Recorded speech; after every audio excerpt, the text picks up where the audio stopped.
Ketika Yesus sudah menyelesaikan semua perkataan-perkataan ini, dia berkata kepada murid-muridnya, "Kamu tahu bahwa 2 hari lagi Paskah tiba, dan Anak Manusia akan diserahkan untuk disalibkan." Kemudian, para imam kepala dan tua-tua bangsa itu berkumpul bersama di istana imam besar yang bernama Kayafas. Dan mereka bersekongkol untuk menangkap Yesus dengan tipu daya dan membunuhnya.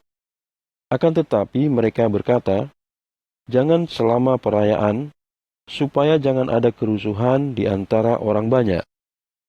Sekarang ketika Yesus berada di Betania di rumah Simon si Kusta, seorang perempuan datang kepadanya dengan sebotol guci pualam kecil berisi minyak wangi yang sangat mahal. Dan perempuan itu menyiramkannya ke atas kepala Yesus ketika ia sedang duduk makan. Ketika murid-murid melihatnya, mereka marah dan berkata, "Apa gunanya pemborosan ini? Sebab minyak wangi itu dapat dijual untuk harga yang mahal dan diberikan kepada yang miskin." Namun Yesus mengetahui hal ini, berkata kepada mereka, "Mengapa kamu menyusahkan perempuan ini? Sebab ia melakukan perbuatan baik atasku. Sebab kamu selalu mempunyai orang-orang miskin bersamamu, tetapi kamu tidak akan selalu mempunyai aku. Ketika perempuan ini menyiramkan minyak wangi ke tubuhku, ia melakukannya untuk mempersiapkan penguburanku. Aku mengatakan yang sebenarnya kepadamu, bahwa di mana saja Injil ini diberitakan ke seluruh dunia, apa yang sudah dilakukan perempuan ini akan dibicarakan pula sebagai peringatan akan dia." Kemudian satu dari ke-12 murid yang bernama Yudas Iskariot pergi kepada imam-imam kepala dan berkata, "Kamu akan memberiku apa jika aku menyerahkan dia kepadamu?" Dan mereka menetapkan 30 keping perak untuknya. Dan sejak itu, ia mencari kesempatan baik untuk menyerahkan Yesus. Pada hari pertama roti tidak beragi, para murid datang kepada Yesus dan bertanya, "Di mana engkau ingin kami mempersiapkan makan Paskah bagimu?" Yesus menjawab, "Masuklah ke kota, kepada seseorang, dan katakan kepadanya, 'Guru berkata, waktuku sudah dekat. Aku akan merayakan Paskah di rumahmu bersama murid-muridku.'" Para murid melakukan seperti Yesus telah berpesan kepada mereka, dan mempersiapkan Paskah itu. Ketika hari mulai malam, Yesus duduk bersama dengan ke-12 murid. Dan saat mereka sedang makan, dia berkata, "Aku mengatakan yang sebenarnya kepadamu, bahwa salah satu dari kamu akan mengkhianati aku." Mereka sangat sedih dan masing-masing orang mulai berbicara kepadanya, "Pastinya bukan aku, Tuhan." Dan dia menjawab, "Ia yang mencelupkan tangannya ke dalam mangkuk bersama-sama aku, dialah yang akan mengkhianati aku. Anak Manusia akan pergi seperti yang tertulis tentang dia. Namun celakalah orang itu yang olehnya Anak Manusia dikhianati. Akan lebih baik bagi orang itu jika ia tidak pernah dilahirkan." Kemudian Yudas yang akan menyerahkan Yesus berkata kepadanya, "Pasti bukan aku, Rabi." Yesus berkata kepadanya, "Kamu sudah mengatakannya." Ketika mereka sedang makan, Yesus mengambil roti, dan setelah memberkatinya, Yesus memecah-mecahkannya dan memberikannya kepada para murid serta berkata, "Ambillah dan makanlah. Ini adalah tubuhku." Kemudian dia mengambil cawan, mengucap syukur dan memberikannya kepada mereka. Katanya, "Kamu semua minumlah darinya. Sebab ini adalah darahku, darah perjanjian yang ditumpahkan untuk banyak orang, untuk pengampunan dosa-dosa. Aku mengatakan kepadamu, bahwa aku tidak akan meminum hasil pohon anggur ini, dari sekarang sampai hari itu, ketika aku meminum anggur yang baru bersama kamu dalam kerajaan Bapa-Ku." Setelah menyanyikan sebuah pujian, mereka pergi ke Bukit Zaitun. Kemudian Yesus berkata kepada murid-muridnya, "Kamu semua akan tersandung karena aku malam ini, karena ada tertulis, Aku akan memukul gembala, dan domba-domba dari kawanan itu akan tercerai-berai.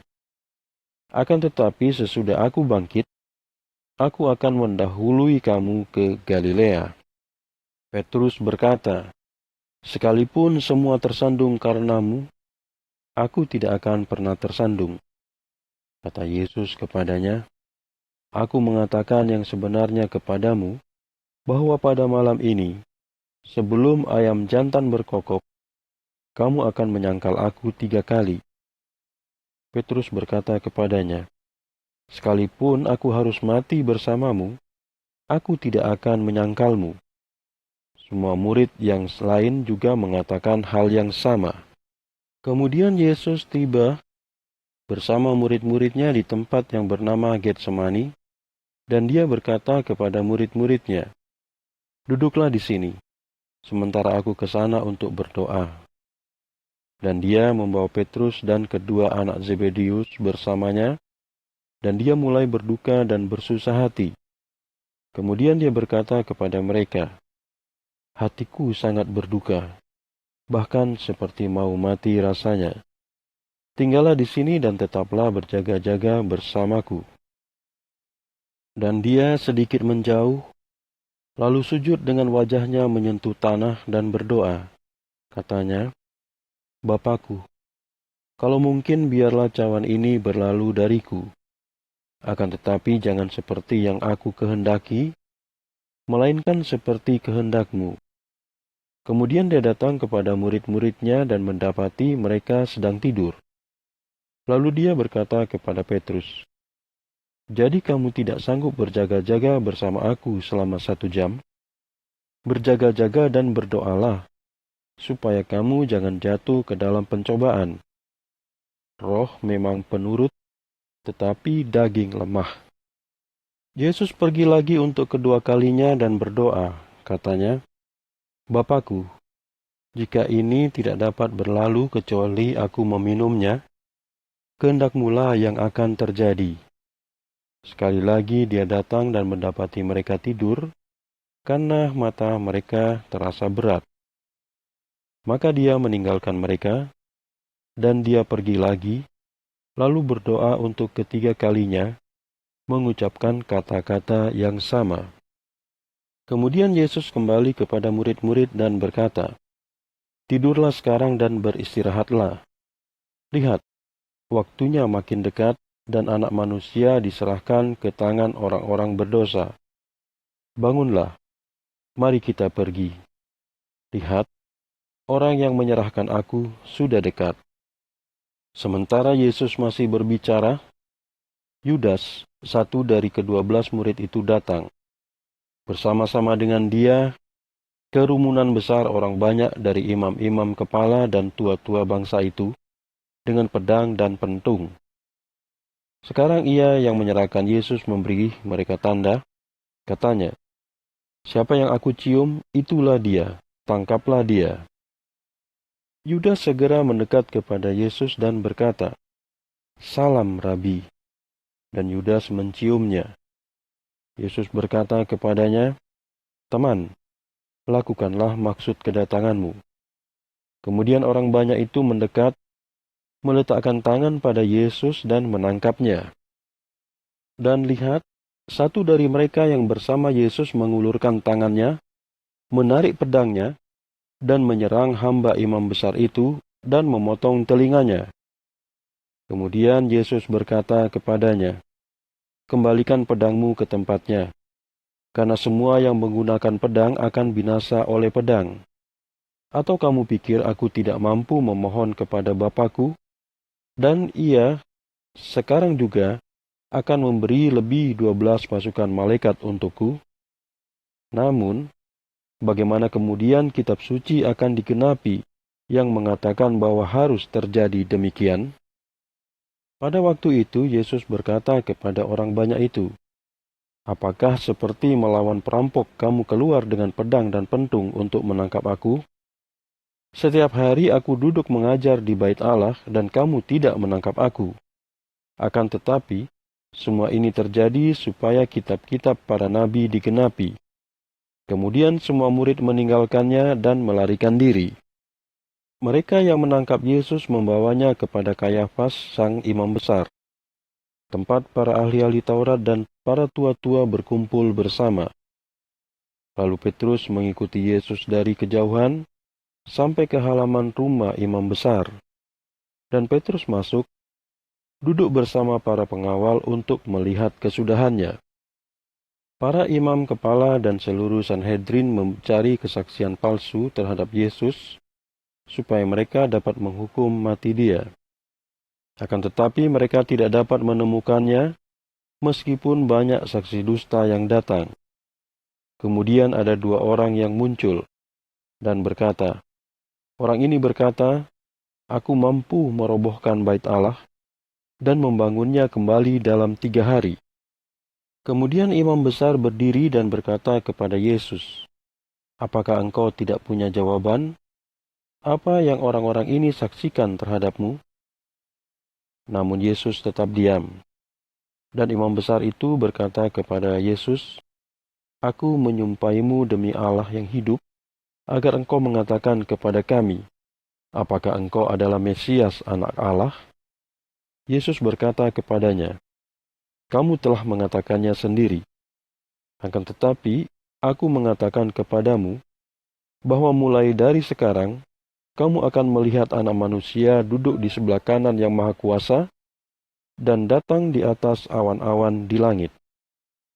Kemudian imam besar merobek pakaiannya dan berkata, dia sudah menghujat. Apakah lagi perlunya para saksi? Lihat, sekarang kamu sudah mendengar hujatannya.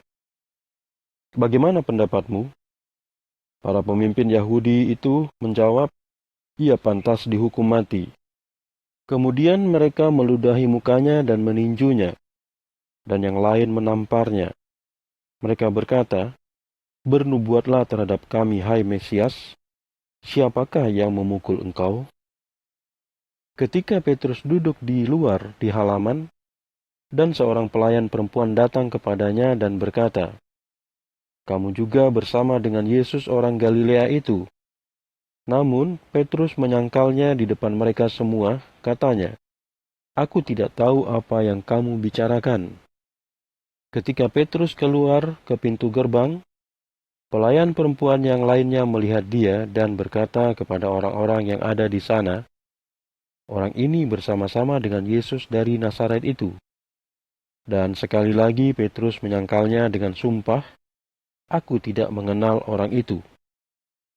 Tidak lama kemudian, orang-orang yang berdiri di situ mendekati Petrus dan berkata, pasti kamu juga adalah salah satu dari mereka, karena logatmu membuatmu jelas.